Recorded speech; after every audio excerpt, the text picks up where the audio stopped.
tell of a broken man desperately seeking a way out.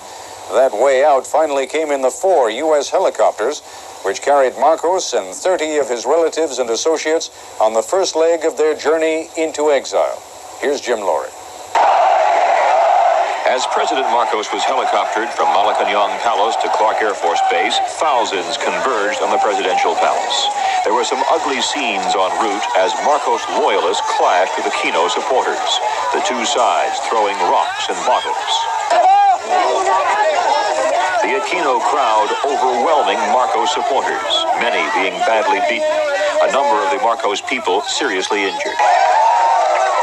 Armored personnel carriers guarding the approaches to the palace were withdrawn. Troops loyal to the Aquino forces moved in behind the crowd, firing into the air, forcing Marcos supporters back and propelling the advance toward the palace.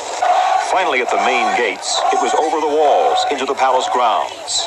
The crowd swelling moved into both the palace offices and the Marcos private quarters. The people poured into the palace residence, ripping up portraits of President Marcos and his wife as they went, and there were others of the Cory Aquino organization desperately trying to maintain order and prevent extensive looting. Once inside the palace, the crowds moved through the rooms where the president and his family lived and worked for 20 years. Desks were rifled. People even raided the palace kitchen, the food preparation evidence of a hasty Marcos retreat. Most Filipinos learned of Marcos' departure over the government radio and television station, seized by Aquino forces 2 days ago. The television commentators showing obvious emotion as they announced Marcos had left.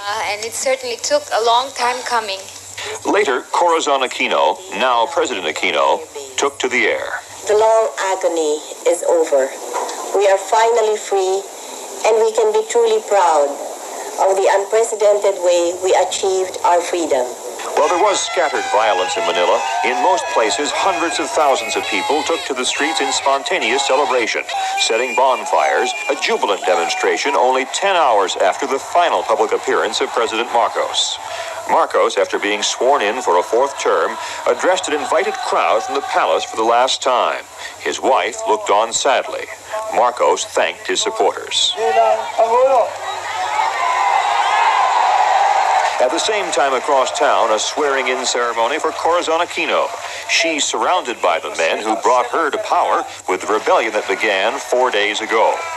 Aquino announcing the formation of her government, including her running mate Salvador Laurel as Prime Minister, Juan Ponce Enrile and General Fidel Ramos being given their old jobs back as Defense Minister and Military Chief of Staff.